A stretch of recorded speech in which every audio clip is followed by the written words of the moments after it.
Every day is a new beginning. Shine your light. It's a day and the world is waiting. Move along to the song, singing in your soul. Feel the beat, clap your hands, let it take control. All you need, all you want, are you ready to find your way? 'Cause every day is a new day.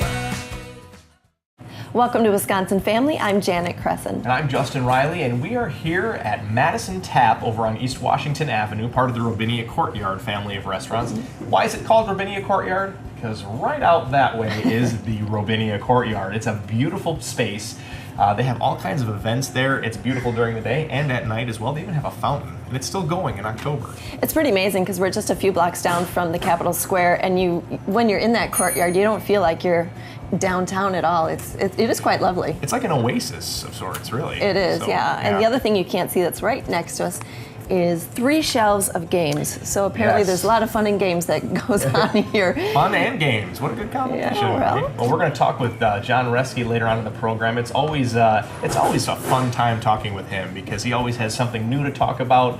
You just never quite know what you're going to get with that guy, but we love him. We love him. We're also talking cleaning and getting your home clean. Natura Clean is going to come and visit. Chris Koenig is the owner. And she's going to talk about fall and what's different about cleaning your home in the fall. We're all getting busier with being indoors, too. Yeah, school's starting and the kids are back in school, but they're also spending more time indoors now that the weather's cooled off. And so there's some considerations there. And they do an awesome job. So we're going to learn a little bit from Chris. Would I be a geek to admit that I actually kind of like cleaning? Yes, you would. Yes, you would. There's something very oddly satisfying, though, about finishing a job, right? There is. I mean, yeah, I do enjoy the process. Are you one of those folks that enjoys the process of cleaning? Yeah, it can be kind of almost meditative. See, for me, it's like I want to get it done. Like I feel good when it's done, but anyways. In addition to that, we're talking car sales with Steve Bozeman from Steve's Auto Sales. If you're looking for a car, he's got something to help you out. He's probably one of the most creative people we know in terms of trying to get you behind the wheel of a car. So if you think that you can't afford one or that it's not right for you, you might want to stay tuned because that's coming up right after the break here in Wisconsin Family, so stick with us.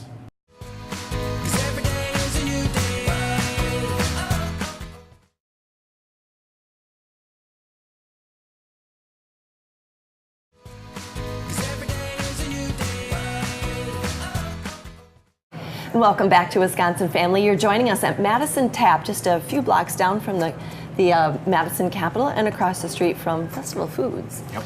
We're going to join those folks a little bit later, learn what's new. Right now, though, joining us is Steve Bozeman from Steve's Auto Sales. Welcome, Steve. Hey, thanks for having me. Nice to see you again. Yes. Steve, you have a lot of pre-owned cars, and before the cameras were rolling, you were talking about how there seems to be a rush on cars that are $3,000 or less. Is that right? And why do you think that is? And do you have those kinds of cars? Yes. Lately, people have been coming to me wanting cheaper cars. When I say cheap, I don't mean like lacking in quality. I mean around $3,000 or less. Right now, we've got about an extra 15 to 20 cars under $3,000. Wow.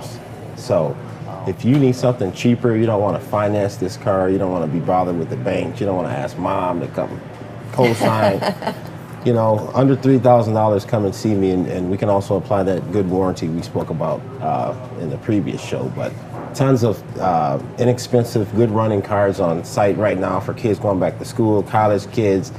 You want a winter beater, you want something to put your good car up for a while. We can get you something that'll get you rolling and take you through to the next season where you can jump back into your more expensive car again. So Hadn't thought about the winter idea. That's not a bad idea. And so the 3,000 is kind of the sweet spot where people don't tend to need the financing. most of the time, yeah. I mean, we even have a little negotiability from the 3,000 even. So we try to, I'm gonna do whatever I need to do when you come down there with your money to convert you into a customer. So I mean, if you have to owe me a bit of money, take the car and come pay us back later. We're getting creative here because we want to see everybody that we can drive in Madison. So That's true. We were saying earlier that you are the king of creativity and trying to help people get into a car. I want to do this thing right. So helping is where everything begins when it comes to, if you want to help, you got to help, So Yeah, absolutely. And, you know, for viewers who are maybe seeing you for the first time on our show, I think it's important for them to know that you have cars that are under 3,000, but that you have some cars that, you know, are the non-beater cars, the ones that may be the good one that you'd want to put up for the winter. Yes. And when people think about those, they think, well, okay, I need a car loan, I need to make sure I have good credit. And some people may be listening right now or watching right now and thinking, well, my credit's not all that great, but you offer credit rebuilding services at your place. Tell us a little bit about that. Well, I sit and talk with a lot of people. There's a lot of people who can't get financed. I mean, we try to get people, you know, there's probably 20% of the 100. So 80% get financed, 20% don't. That 20%, something catastrophic happened with their credit at some time. We have 2 vendors that work closely with us. I don't want to know if I call them vendors, but businesses that deal with going into your credit and contesting things that are bad on your credit to potentially get them removed, to elevate your score, to help you to get a better score to get a car. So there could be something you don't know that's going on in your credit. These people will go in and break everything down simple for you, and then they write letters to everybody that has presented you with bad scores on your credit and check this to make sure it's correct, the validity of these negative reports. And at the end of the day, something usually gets removed and your credit goes up. Okay, So that's good. another way to, you know, maybe not this year you can do it, maybe next year after these services you'd be able to come in and, you know, then your credit's good and you're good to go. So that's my goal. I mean, it takes time sometimes to rebuild things that have been eroded over time, but if you get started piece by piece, you can build yourself back to where you need to be. Right, and just the knowledge that you're willing to kind of go out on a limb for people like that, you know, and take care of them, I think that just speaks volumes about your desire to help people. Yeah, I don't think anybody else really cares about other people's credit, to be frank. You know, Right. I mean, they want to sell the car. If they can't sell it, then, well, we're sorry. I mean, this is just going the extra mile again to try to, you know, make a step for someone to remember to come back. Right. Like, if I can help you to build your credit up, maybe you'll come buy a car, you know? So that's kind of where we're going with it. Speaking of helping people out, so you have a referral, I guess, reward. This is kind of made us famous here in Madison. We got the $100 referral bonus. If you know anybody that needs a car, now listen carefully. You got to bring them in. They got to buy the car. If they buy the car after you brought them in, I'm going to hand you a $100 bill, just like that. $100 cash. $100 cash. It's not credit. It's not anything. And as many times as you can do it, we're going to do that for Oh, you. wow. So Wow. you can make some money and help your friends and family and everyone as well. And you don't even need to be a customer. You don't need to be a customer. You can come in and bring somebody off the street, and I'm going to take care of you right away. That sounds like a win-win-win because everybody's Yeah, getting that's awesome. It's a cycle of goodness. We just have a few seconds left, but I just want to make sure that viewers know that you offer mobile on-site mechanical repair. Yes, this is new. We have a service truck. The man has all the tools on it. In an emergency, you can't get it towed, we're going to send him to you. He's going to, he'll jack it up, fix it right there on the spot wherever you're at. So, Wow, so if you can't bring it to, if they can't bring it to Steve's, if you can't bring it to Steve's me, will come to you. Steve's will come to you. So it's just another way to make sure you stay mobile, go to work and school, and do what you need to do. So That's awesome. Steve Bozeman, thank you very much today, Steve. coming in. Steve is with Steve's Auto Sales, and we're at Madison Tap. We'll be right back right after this. 'Cause every day is a new day.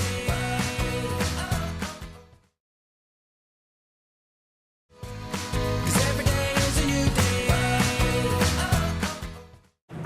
Welcome back to Wisconsin Family. We are here at Madison Tap, and fall is in the air. Madison Tap, by the way, is part of Robinia Courtyard, which is the courtyard just outside over here. It's beautiful. The sun is out shining. The fountain is on. It's still a great place to go here in October. Speaking of fall, though, we're going to talk a little bit about fall cleaning with Chris Koenig from Natura Clean. How are you, Chris? Good, how are you? Good, good, good. So, you guys go into a lot of homes. You clean a lot of homes in the area. What would you say is different about homes? What do you see different in the fall time in homes? Well, people are spending more time in the home. In the Okay. summer, people are outside, and then, now school has started, kids are doing homework, they're inside more. Everyone's just living inside. So you're seeing more dust and dirt build up in the living spaces. So you've got your bathrooms and your kitchens, which are, pretty typical. Right. But you're seeing more build up within, bedrooms, living rooms, things like that. And, you need to keep up. Okay, buildup, like you just dust and... Yeah, dust and, kids' sticky fingerprints. Sticky fingerprints, yeah, okay. It's also kind of a messy time of year outdoors, and you're probably tracking that indoors too. That's a really good point. Leaves are coming in through the door, all that, yeah. I have walnuts in my yard, and boy, if you step on those and it gets tracked in the home, it can stain your carpeting. So everybody's busier. The kids are in school and they have their extracurricular activities, and parents are busier, of course, keeping track of the kids and doing their thing too. What are some tips you might have for these families? Yeah, so you don't need to do anything elaborate. You don't need a ton of products for all these different areas of the home. You just need a couple of products unless you have some specialty surfaces like stone. Like a good all-purpose cleaner and a good scrub, like a Bonami or something like that, and just keep it in a location that's handy. Like for us at our home, we keep a bottle of all-purpose and a can of Bonami under the sink, and I also have a little bucket that's filled with microfiber cloths. So it's just there and handy, and as soon as we do spill something in the kitchen or need to wipe off a counter, it's right there, grab it. And that's the easiest thing, is keeping things on hand. And the same products that I just mentioned, if you kind of keep up with it, you can use the same products in the bathroom. You don't necessarily need a toilet bowl cleaner. You can put the Bonami in the toilet, let it sit and scrub it, and you're good. So boy, convenience is a big part of getting a job done too. If you have to dig around and you have to decide between all these different products and there aren't any cloths, what do I use? It makes people maybe just say maybe later. That's when it turns into a big project. Right. You feel like you have to prepare and do all this work ahead of time, and you really don't. Prepare psychologically too. That's it. Keep That's it simple, the big one. keep it handy is what you're saying. Right. Carol. Yeah, absolutely. I know that in my own home, we tend to kind of triage our cleaning priorities. And so the things that are visual, the things that people see when they walk in the door, those are the things that get done first. And the things that people don't see so much tend to fall by the wayside, like, for example, cleaning the refrigerator. So what can busy parents do to keep up with big items like cleaning the refrigerator and things like that? Yeah, so you don't have to turn that into a big project. Okay. You could do that, if you want to keep up, an easy way to do it is work one shelf a week. So just take one shelf, and that's the one you're going to take stuff out of the refrigerator, wipe off the shelf, put it back, and that's just like a couple minutes and you're done. So before it becomes this big, drippy, dried on spill, you're just taking it out, wiping it off, putting it back, and the next week do it on the next shelf, and just kind of keep rotating, and it's just a couple minutes each time. I'm always amazed at how dirty inside the fridge gets. I'm just one person in my house, just one person, and I'm amazed. Would you recommend the same tactic for a pantry then? Yeah, for that one, even though it seems like it would be a similar approach, I would do it differently, because you're in a pantry, there's less room to work with, in terms of like being in the pantry, and your shelves are usually so full. That one I actually think is easier if you just take everything out, really quickly wipe down all the shelves and put everything back, because you're also dealing with organization. And figuring out like what's the best way to stack things in there and put things in there after you haven't organized it for a few months. And even if you are really the organized type and you have labels and everything, people just start tending to put things in different places because one part gets full, so they got to move it over here. And so just being able to go back in there and reorganize is always a good idea as well. Exactly. So some things are good for a bigger project, An overhaul. and that's one. Declutter your home, declutter your mind. That's what I say. Yeah. What about ovens? Yeah, so that one, if you've got a self-cleaning oven, just do the self-cleaning, self-clean function, every, couple months, 3 months or so. If you don't have a self-clean, just wipe it out. If something spills and burns, wait for it to cool down and wipe it out at that point. Don't keep using it all year. Let it build up and gunk up and get all gross and burnt on. Keep small problems small. Exactly. We have just a few seconds left, Chris. Holidays are actually coming, and is it too late for people to schedule a cleaning from your company for maybe an event or a party or something? Yeah, so now is the perfect time to start thinking about it, because we have people that call at the last minute and want Thanksgiving cleanings or Christmas cleanings. Start thinking about your holiday schedules now, because you need to start booking those at least about a month to a month and a half out a lot of times.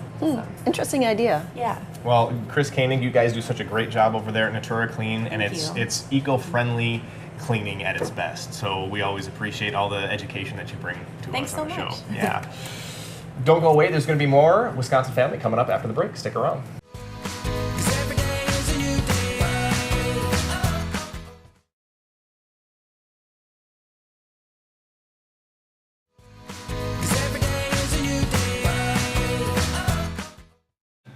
Welcome back to Wisconsin Family. Janet and I have been delighted to film here at Madison Tap, part of the Robinia Courtyard family of restaurants.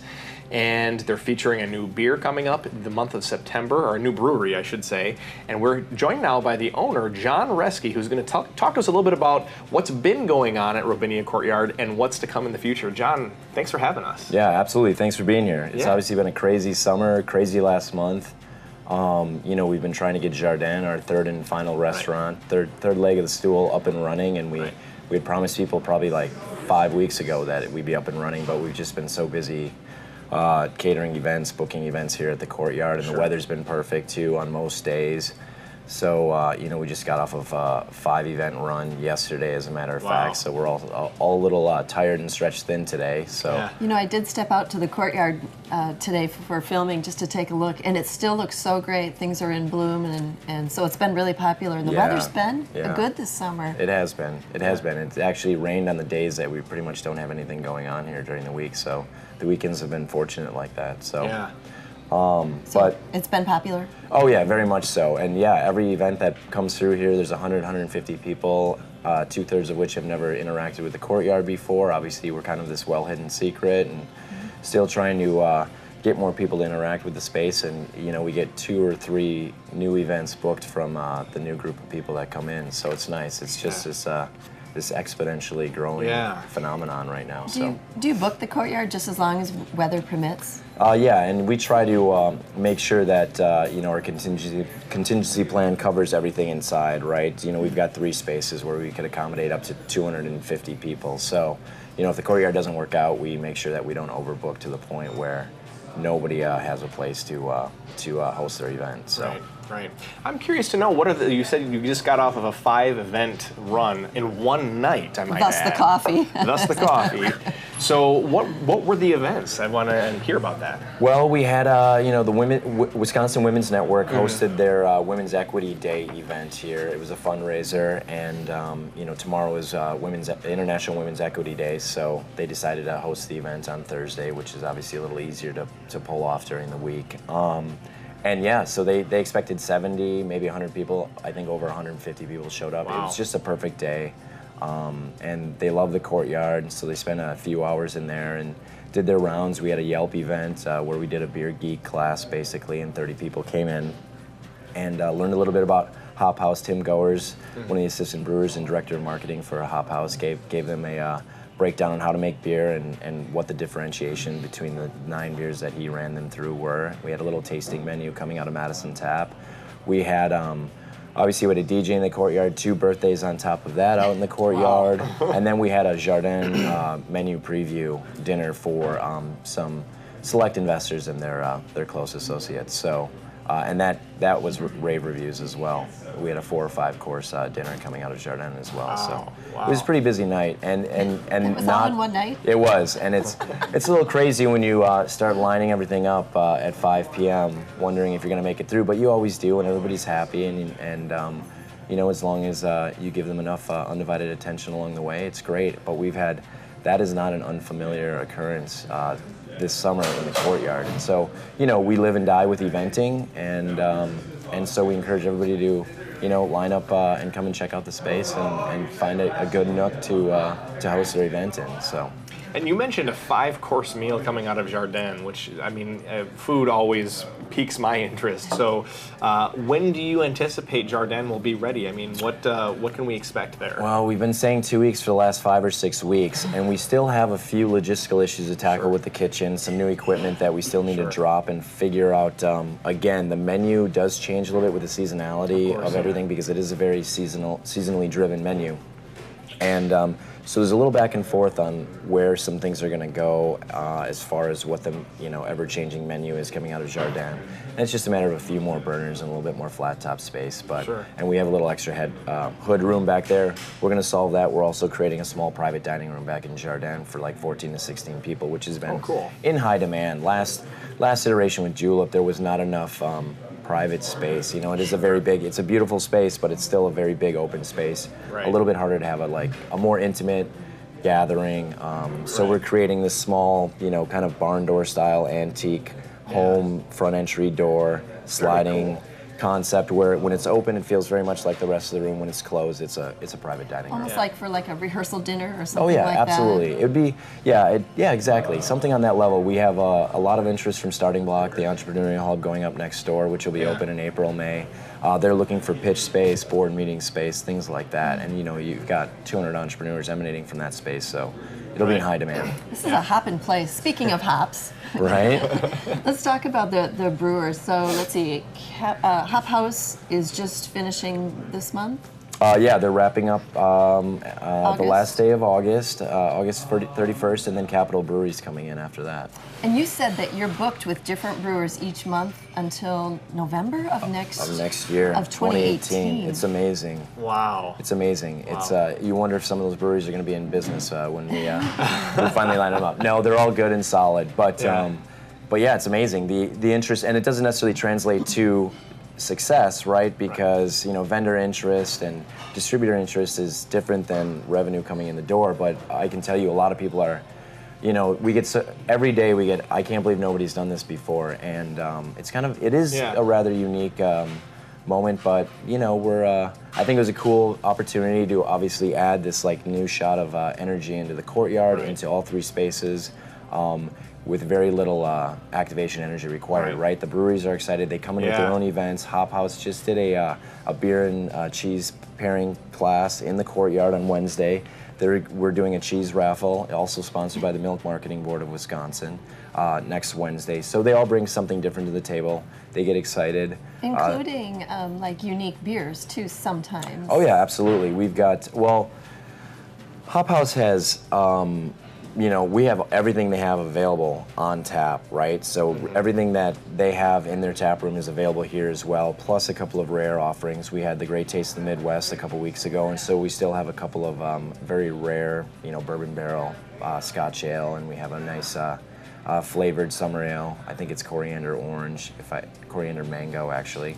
But so yeah, some very you know, rare one-offs that only you won't find anywhere else. We've got just about a minute left, but can you talk to us about some of the things that Capital will be doing during the month of September while they're here? Yeah, that's great. Well, obviously we're going to be doing, you know, they're very German-style breweries, so we're going to be celebrating Oktoberfest immensely out of the courtyard. Yeah. A lot of beer games, you know, a lot of the traditional German beer games. I think it's called, I'm going to mess it up, but it's like Hammerschlagen or something like that? Yeah, Hammerschlagen and Gelände. How do you know that? Quaffing, where you slide the beer, you know, a glass stein of beer down the table. You have to catch it in the air, slam it. Okay, these are and then, beer games, not just German games. These are these are involving a mug of beer. Not a beer game, by the way. You could drink beer while but I wouldn't recommend it. Okay, yeah. Anything can be a beer game, obviously, right? But yeah, and we've got things like that. Obviously, a lot of Oktoberfest.